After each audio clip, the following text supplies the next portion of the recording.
इतना एग्रेसिव ठीक नहीं है। ये आपका रोस्टिंग कम, जलन ज़्यादा दिख रहा है। और जलन हो भी क्यों ना, जब एक बीमार जीजा के लाचार साला देखे कि उनके जो जीजा जी है उनका बीमार हालत हुआ है और इधर उनके कॉम्पिटिटर लगातार तबाही पे तबाही, भौकाल पे भौकाल किए जा रहे हैं और मार्केट में पूरा जाम कर दिए। बेटर ग्राउंड 2 सीजन में खेसारी लाल यादव का एंट्री होता है और विशाल सिंह का एक रोस्टिंग आता है। रोस्टिंग तो कम है, वो कहीं ना कहीं जलन ज़्यादा है।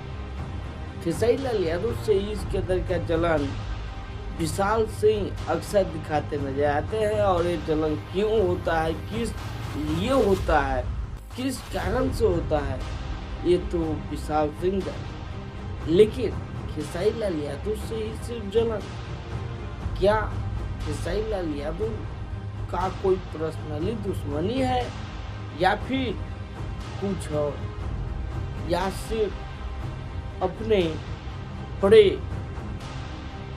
जो कि अभी बीमार चल रहे हैं उनका बेचारा बने पड़े हैं और उनके मानसिक स्थिति भी लग रहा है कि खराब है, जैसा कि सारे यूट्यूबर लोग बता रहे हैं। जिस कदर अपने ही लोगों पे भड़क रहे हैं, 10 सेकंड में पटक रहे हैं और कुछ शब्द भाषाओं का भी प्रयोग कर रहे हैं, तो उसी से बौखलाए हैं उनके साथ जो कि विकलांग हो चुके हैं और बेचारा हो चुके हैं, कहीं ना कहीं लाचार हो चुके हैं।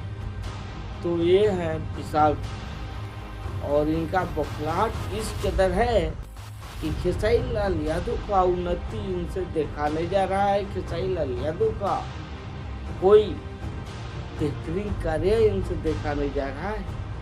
अभी खेसारी लाल यादव बेटर ग्राउंड 2 में गए हुए हैं, पहुंचे हुए हैं, आज से ही उनका परफॉर्मेंस चालू हुआ है और यहाँ पे बौखलाहट इस प्रकार दिख रहा है, झलक रहा है, जिसका कोई लिमिट ही नहीं।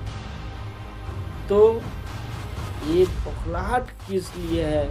क्या सिर्फ बौखलाहट है या फिर इसके पीछे का कुछ और रीजन भी है?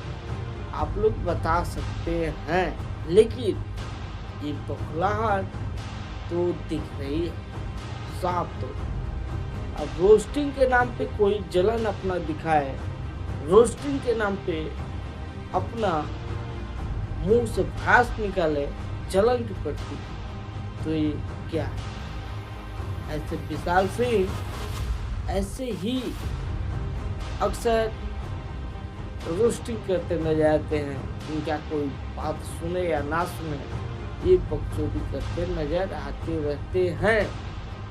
अब आप लोग बता सकते हैं कि विशाल सिंह को आप लोग किस कदर देख रहे हैं और खेसारी भैया के फैंस लोग इनको तो बढ़िया से रोस्टिंग का जवाब रोस्टिंग तरीके से दे रहे हैं। लेकिन मेरा कार्य था कि इनका असलियत कुछ दिखाना, तो मैं आप सभी लोगों को दिखाया, बताया और सुनाया। तो आप लोगों को अच्छा लगा होगा तो चैनल को सब्सक्राइब और ऐसे ही आप लोग जुड़ रहिए। ऐसे आप लोग देख रहे थे भोजपुरी मस्ती न्यूज। मैं राहुल मिलता हूँ फिर से किसी ऐसे ही वीडियो के साथ, तब तक के लिए धन्यवाद।